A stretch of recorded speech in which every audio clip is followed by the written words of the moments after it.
إن الحمد لله نحمده ونستعينه ونستغفره ونعوذ بالله من شرور أنفسنا ومن سيئات أعمالنا من يهده الله فلا مضل له ومن يضلل فلا هادي له أشهد أن لا إله إلا الله وحده لا شريك له وأشهد أن محمدا عبده ورسوله اللهم صل على محمد وعلى آله وأصحابه أجمعين قال الله تعالى في كتابه الكريم يا أيها الذين آمنوا اتقوا الله حق تقاته ولا تموتن إلا وأنتم مسلمون وقال تعالى أيضا يا أيها الناس اتقوا ربكم الذي خلقكم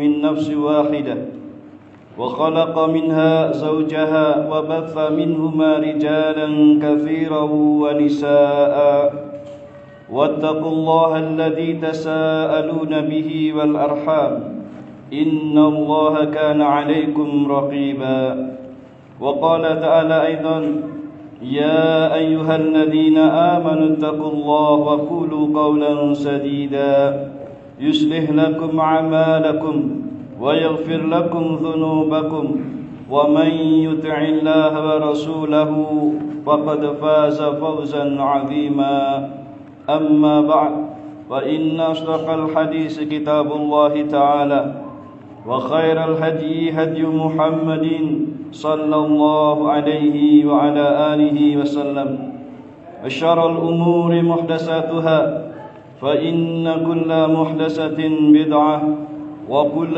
بدعة ضلالة وكل ضلالة في النار أعاذني الله وإياكم من النار. Ma'asyiral muslimin, jamaah salat Jumat rahimani wa rahimakumullah. Marilah kita senantiasa bertakwa kepada Allah Subhanahu wa ta'ala dengan ketakwaan sebagaimana yang telah kita kenal, yaitu dengan kita selalu berusaha melaksanakan perintah-perintah Allah Subhanahu wa ta'ala semampu kita. Demikian pula dengan kita selalu berusaha menjauhi larangan-larangan Allah Subhanahu wa ta'ala. Maka dengan ketakwaan yang semacam inilah kita berharap mudah-mudahan kita semua termasuk orang-orang yang akan mendapatkan keberuntungan dan kebahagiaan baik di dunia maupun di akhirat nanti. Sebagaimana Allah Ta'ala menegaskan dalam firman-Nya, wattaqullah la'allakum tuflihun. Dan bertakwalah kalian semuanya kepada Allah agar kalian semuanya beruntung. Ma'asyiral muslimin, jamaah salat Jumat rahimani wa rahimakumullah. Saat ini kita sudah berada di bulan Sya'ban. Bahkan hampir separuh dari bulan Sya'ban sudah kita lewati. Ini artinya ma'asyiral muslimin bahwa sebentar lagi kita akan memasuki bulan yang mulia dan istimewa, yaitu bulan Ramadan. Dan tentunya kita semuanya berharap ma'asyiral muslimin, semoga kita masih diberikan kesempatan oleh Allah Subhanahu wa ta'ala untuk bisa memasuki bulan Ramadan tersebut dengan kita selalu melaksanakan berbagai macam amal ibadah dan amalan-amalan ketaatan kepada Allah di bulan Ramadan tersebut. Oleh karena itu ma'asyiral muslimin, sebelum kita masuki bulan Ramadan itu, kita perlu mempersiapkan bekal pribadi kita, yang bekal itu kita harapkan bermanfaat agar ibadah puasa Ramadan kita nanti dan juga ibadah-ibadah lain yang ada di dalamnya benar-benar optimal dan benar-benar akan diterima oleh Allah Subhanahu wa ta'ala.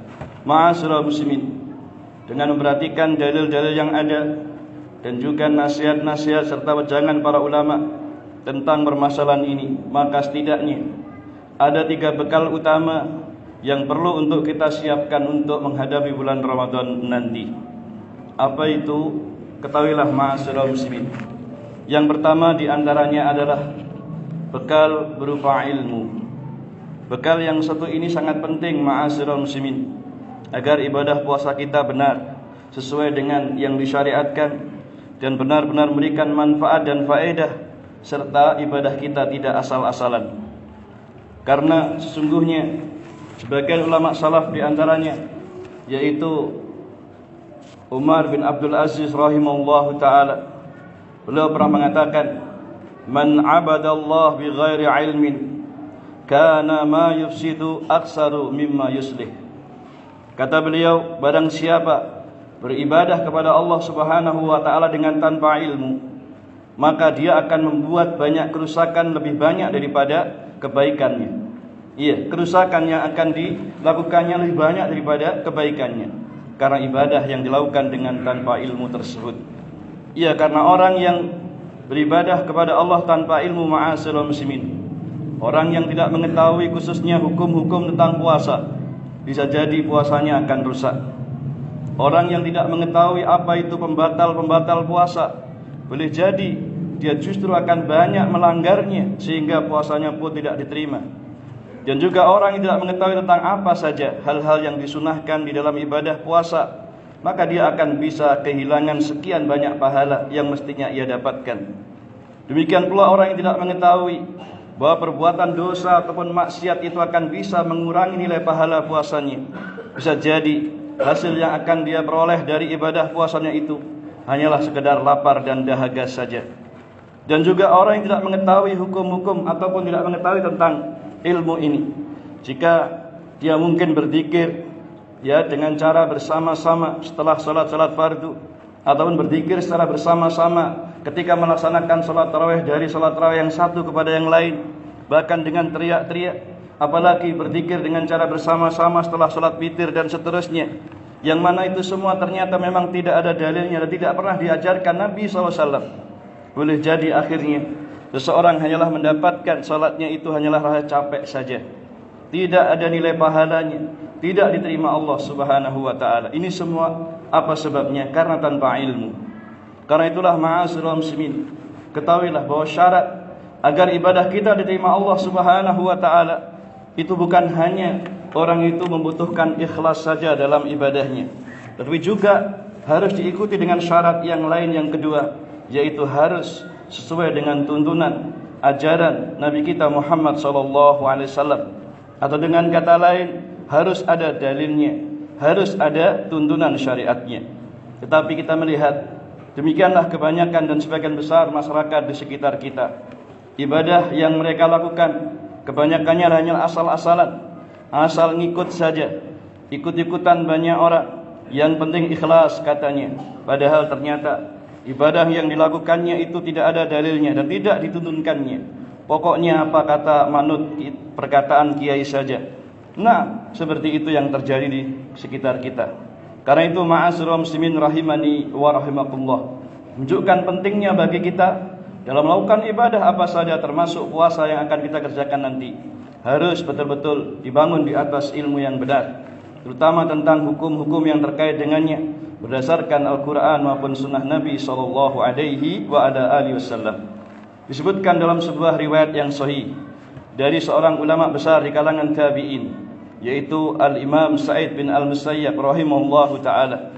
Pernah beliau melihat seseorang ketika melaksanakan salat sunnah qabliyah subuh, dia kerjakan salat itu lebih dari 2 rakaat, bahkan dia memperpanjangnya, memperlamanya salat tersebut. Kemudian Al-Imam Sa'id bin Al-Musayyab rahimahullah menegur orang tersebut, yaitu kenapa dia mengerjakan sholat lebih dari 2 rakaat, bahkan memperpanjangkannya atau memperlamanya. Maka ketika dia ditanya seperti itu, apa jawabnya orang tersebut? Dia mengatakan kepada Al-Imam Sa'id bin Al-Musayyab rahimahullah, "Ya Aba Muhammad, yu'adzibuni Allahu bis-shalah." Wahai Abu Muhammad, yaitu nama kunyahnya Al-Imam Sa'id. Beliau katakan, "Wahai Abu Muhammad, apakah Allah akan menyiksa saya? Allah akan menyiksa saya di akhirat nanti hanya gara-gara sholat yang saya lakukan?" Begitu. Maka ditanya seperti itu, kata Al-Imam Sa'id bin Al-Musayyab rahimahullah, "La, walakin yu'adzibuka ala khilafis sunnah." Akan tetapi Allah akan mengazab atau menyiksamu nanti di akhirat hanya bukan karena sholatmu, tapi karena engkau telah menyelisih sunnah. Engkau telah menyelisih tuntunan Nabi SAW dalam ibadah yang kamu kerjakan tersebut. Kenapa? Karena sunnahnya orang salat qabliyah subuh hanyalah 2 rakaat saja, dan tidak memperpanjangnya, tidak memperlamanya, tapi dengan ringan. Bahkan diriwayatkan dalam hadis-hadis yang sahih Nabi biasa mengerjakan dalam salat sunnah qabliyah subuh itu hanyalah surat Al-Kafirun dan surat Al-Ikhlas saja, pendek saja. Tapi orang ini berlamanya, berpanjangnya, bahkan lebih dari 2 rakaat. Karena itulah ma'asyiral muslimin, ini semua menunjukkan apa? Bahwa sungguhnya ibadah kalau dibangun dengan ilmu maka akan selamat dan baik serta benar, dan ada kemungkinan besar terima Allah Subhanahu wa taala. Tapi jika ibadah dilakukan dengan asal semangat saja, asal ikut-ikutan saja, asal perasaannya saja, maka belum tentu terima Allah Ta'ala. Bahkan mungkin dengan perbuatan menyelisihi sunnah merusak terhadap amal ibadah yang dia lakukan itu sendiri. Karena itulah ma'asyiral muslimin, tidak bisa tidak, sebelum kita masuki bulan Ramadan, hendaknya kita mempelajari kembali ilmu, terutama tentang hukum-hukum seputar puasa.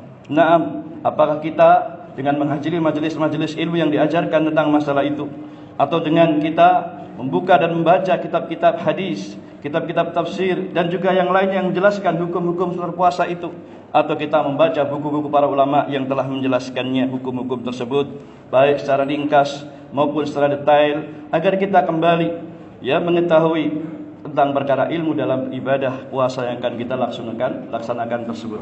Karena para ulama juga mengingatkan al-ilmu qablal qauli wal amal. Ilmu itu hendaknya dilakukan sebelum berkata-kata dan beramal. Nah, dan itulah yang benar. Karena itulah bekal utama yang sepantasnya kita persiapkan di dalam menghadapi puasa Ramadan nanti adalah dengan mempelajari ilmu agama, terutama hukum-hukum seputar puasa. Meskipun kita sudah puluhan tahun kita puasa, tapi tidak untuk kemungkinan terus belajar dan akan mengetahui tambahan-tambahan ilmu dan faedah-faedah baru yang mungkin selama ini belum kita dapatkan. Karena itu belajarlah ma'asyiral muslimin. Ini yang pertama. Kemudian yang kedua, ma'asyiral muslimin, termasuk bekal yang hendaknya kita persiapkan menghadapi Ramadan adalah dengan kita memperbanyak taubat kepada Allah Subhanahu wa taala. Nah, dan inilah yang dianjurkan para ulama. Hendaknya kita sebelum masuk ke Ramadan perbanyak taubat dan istighfar kepada Allah Subhanahu wa taala, terutama mohon ampun kepada Allah atas semua dosa-dosa yang pernah kita lakukan, terutama sepanjang tahun yang lalu. Semoga di bulan Ramadan yang akan datang ini kita bisa menjadi lebih baik, sehingga kejelekan-kejelekan yang kita lakukan, dosa-dosa dan maksiat yang kita perbuat, kita tinggalkan dan kita ganti dengan amal-amal soleh, amal-amal kebaikan di bulan Ramadan nanti. Tentunya ma'asyiral muslimin, jika kita mau bertobat, mau beristighfar kepada Allah, perhatikan pula syarat-syaratnya agar tobat kita terima Allah Subhanahu wa taala. Di antaranya pertama, menyesal terhadap dosa yang pernah kita lakukan tersebut. Yang kedua, kita meninggalkan atau menjauhi dosa-dosa yang pernah kita lakukan tersebut. Kemudian yang ketiga, hendaknya kita bertekad bulat untuk tidak mengulanginya kembali. Adapun kalau berkaitan dengan hak sesama manusia, maka ditambah lagi syarat yang keempat, yaitu hendaknya kita minta maaf kepada orang yang pernah kita zalimi, atau kita kembalikan harta mereka yang kita curi atau kita ambil, dan seterusnya. Maka inilah syarat-syarat yang dikenal dengan istilah taubatan nasuha, taubat yang setulus-tulusnya, taubat yang semurni-murninya karena Allah Subhanahu wa taala.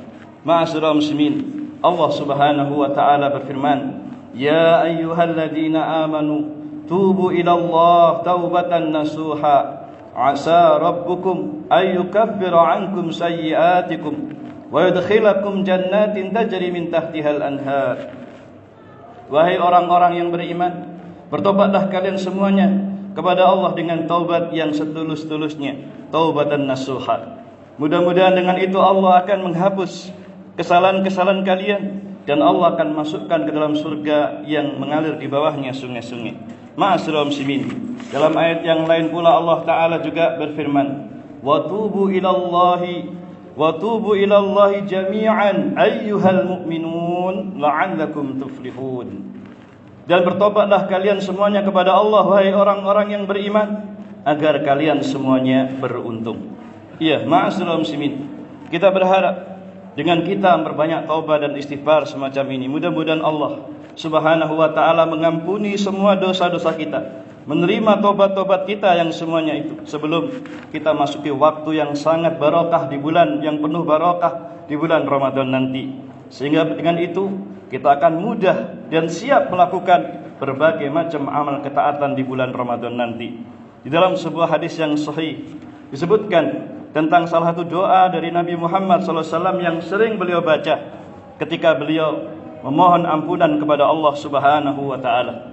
Dan ini bisa kita contoh. Di antaranya doa yang sering beliau baca, Allahumma ighfirli khati'ati wa jahli wa israfi fi amri wa ma anta a'lamu bihi minni.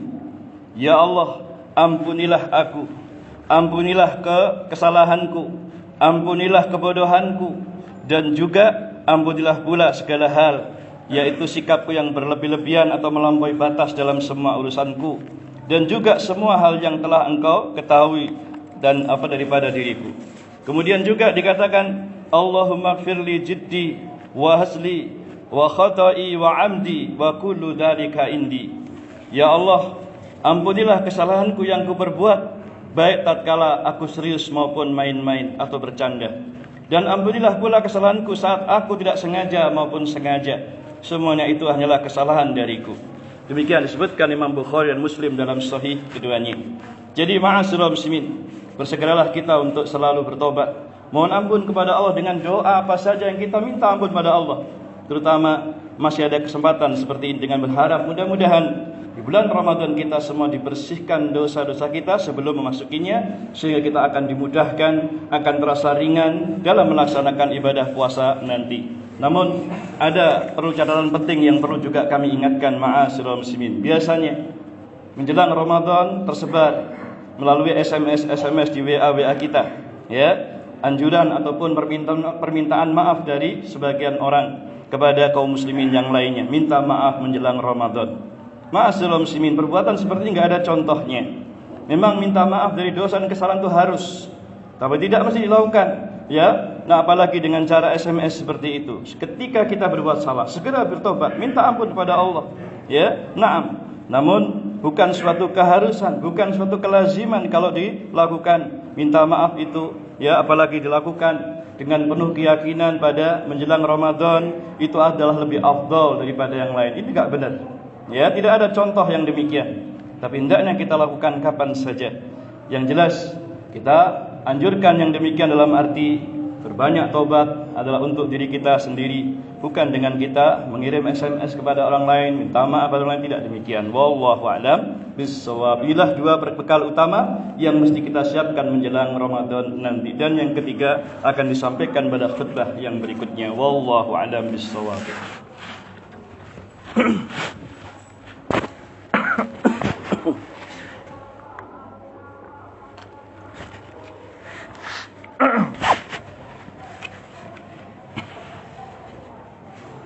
Alhamdulillah, wassalatu wassalamu ala Rasulillah wa ala alihi wa sahbihi wa mawalah wa ba'd. Ma'asyiral muslimin, jamaah salat Jumat rahimani wa rahimakumullah. Dua bekal utama menjelang memasuki Ramadan sudah disampaikan, yaitu tadi telah disebutkan. Pertama, kita bekali diri kita dengan ilmu. Yang kedua, dengan kita berbanyak taubat sebelum masuki Ramadan. Kemudian yang ketiga, ma'asyiral muslimin, yang tidak kalah pentingnya adalah hendaknya kita bekali diri kita berupa banyak berdoa, memohon kemudahan dari Allah Subhanahu wa taala supaya kita bisa dan ringan dalam melaksanakan setiap apa yang diperintahkan Allah Subhanahu wa taala. Iya, dikarenakan ibadah puasa Ramadan selama 1 bulan penuh dan juga ibadah-ibadah lain yang ada di dalamnya, itu semua sesungguhnya aslinya berat. Jangankan puasa Ramadan sebulan penuh, kadang Senin Kamis saja kita enggak mampu puasa. Ayyamul Bid yang sebulan sekali saja juga kita enggak pernah puasa, apalagi 1 bulan penuh. Maka tentu kita akan terasa berat untuk melaksanakan hal itu. Karena itu, kalau bukan tanpa pertolongan dan kemudahan dari Allah Subhanahu wa taala, tentu akan terasa sulit, terasa berat bagi kita untuk melaksanakan ibadah Ramadan tersebut. Karena itu ma'asyiral muslimin, perkara berdoa, memohon keringanan, memohon kemudahan, ya, kepada Allah Ta'ala dalam perkara ini adalah sangat-sangat dianjurkan dan ditekankan. Karena sesungguhnya manusia adalah tidak mampu kalau hanya bergantung dengan kemampuan dirinya sendiri. Kalau bukan karena pertolongan, kemudahan dari Allah Subhanahu wa taala, sulit bagi kita untuk mengamalkannya atau melaksanakan ibadah tersebut. Apalagi dalam ibadah puasa, ibadah Ramadan nanti, kita harus puasa di siang harinya, salat lail di malam harinya, kemudian banyak bersedekah, banyak membaca Al-Quran, menghatamkan Al-Quran berkali-kali, dan juga melaksanakan ibadah-ibadah yang lain. Semuanya itu berat. Oleh karena itu, hendaknya kita banyak berdoa minta supaya diberi kemudahan Allah dalam melaksanakan amalan-amalan tersebut. Dan kita doa yang dianjurkan sebagaimana yang juga biasa dibaca Rasulullah agar memohon kemudahan dari Allah Ta'ala secara umum adalah sebagaimana disebutkan dalam hadis, di mana Rasulullah SAW berdoa, Allahumma la sahla illa ma ja'altahu sahla wa anta taj'alal hasna idza syi'ta sahla. Kata Rasulullah SAW dalam doanya, ya Allah, tidak ada kemudahan kecuali apa yang Engkau jadikan segala sesuatu itu mudah. Wa anta taj'alal hasna idza syi'ta sahla. Dan jika Engkau mengendaki, dan Engkau menjadikan kesedihan atau kesulitan itu, jika Engkau kehendaki, akan terasa menjadi mudah. Intinya dalam hadis yang mulia itu doa ini, beliau minta kemudahan dari Allah Subhanahu wa ta'ala. Dalam doa yang lain, beliau juga mengatakan, Allahumma inni as'aluka fi'lal khairat wa tarkal munkarat.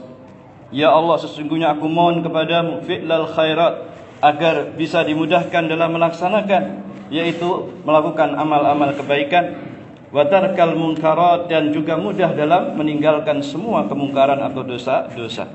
Ma'asyiral muslimin rahimani wa rahimakumullah. Itulah sekedar contoh di antara doa-doa yang sering dibaca Rasulullah, yang intinya kita sangat dianjurkan untuk selalu minta pertolongan dan kemudahan dari Allah dalam melaksanakan apa saja, terutama perkara yang sangat berat, beban-beban kehidupan yang berat ini. Kalau bukan atas pertolongan dan bantuan Allah serta kemudahan dari Allah Subhanahu wa ta'ala, terasa berat bagi kita. Karena itu jangan bergantung semata-mata dengan kemampuan diri, kepandaian diri, kehebatan diri. Kita ini enggak ada apa-apanya. Semua adalah kemudahan dari Allah Ta'ala. Wa ma bikum min ni'matin fa minallah, kata Allah Ta'ala. Dan apa saja nikmat yang ada pada kalian, semuanya itu hanyalah datang dari sisi Allah Subhanahu wa ta'ala. Karena itu sekali lagi, bekal yang ketiga yang penting untuk kita siapkan menghadapi Ramadan adalah dengan kita selalu berdoa kepada Allah, mohon kemudahan darinya. Mudah-mudahan Allah Subhanahu wa ta'ala memudahkan kita dalam melaksanakan ibadah puasa nanti, dan juga setelahnya, dan seterusnya hingga akhir hayat kita nanti insyaallah ta'ala. Ma'asyiral muslimin rahimani wa rahimakumullah. Itulah saja ringkasan khutbah yang bisa kami sampaikan pada kesempatan siang hari ini. Mudah-mudahan bermanfaat, mudah-mudahan menjadi satu pedoman ataupun tuntunan bagi kita semua di dalam mempersiapkan ibadah di bulan Ramadan nanti. Paling tidak ada 3 bekal utama yang mesti kita siapkan. Selain tentunya ada bekal-bekal lainnya yang mungkin juga lebih penting. Wallahu a'lam bissawab. Kita berharap, kita memohon kepada Allah, semoga Allah akan memberikan taufik dan hidayah kepada kita semua untuk diberi kesempatan memasuki bulan Ramadan dalam keadaan sehat, dalam keadaan kuat, dalam keadaan siap untuk menaikkan ibadah hingga akhir Ramadan nanti. Dan mudah-mudahan pula Allah memberikan hidayah kepada kita semua agar bisa menjadi orang-orang yang bertakwa kepada Allah Subhanahu wa ta'ala. Mari kita tutup dengan doa. A'udzu billahi minasyaitonir rajim. Bismillahirrahmanirrahim. Alhamdulillahi rabbil alamin. Allahumma shalli ala Muhammadin wa ala alihi wa ashabihi ajma'in. Rabbana ighfir lana dhunubana wa israfana fi amrina wa thabbit aqdamana wansurna 'alal qaumil kafirin. Rabbana dhalamna anfusana wa illam taghfir lana wa tarhamna lanakunanna minal khasirin. Allahumma inna nas'alukal huda wat tuqa wal afafa wal ghina. Allahumma inna nas'aluka ilman nafi'a wa rizqan thayyiba wa 'amalan mutaqabbala. Allahumma aslih lana dinana alladhi huwa 'ismatu amrina wa aslih lana dunyana allati fiha ma'ashina wa aslih lana akhiratana allati fiha ma'adina. Waj'alil hayata ziyadatan lana fi kulli khair waj'alil mauta rahatan lana min kulli syarr. Rabbana atina min ladunka rahmah wa hayyi' lana min amrina rasyada. Rabbana atina fid dunya hasanah wa fil akhirati hasanah wa qina adzabannar wa qina adzabannar wa qina adzabannar. Wa sallallahu ala nabiyyina Muhammadin wa ala alihi wasallam walhamdulillahi rabbil alamin. Hadanallahu wa iyyakum ajma'in. Subhanakallahumma bihamdik asyhadu an la ilaha illa anta astaghfiruka wa atubu ilaik. Walhamdulillah. Aqimissalam.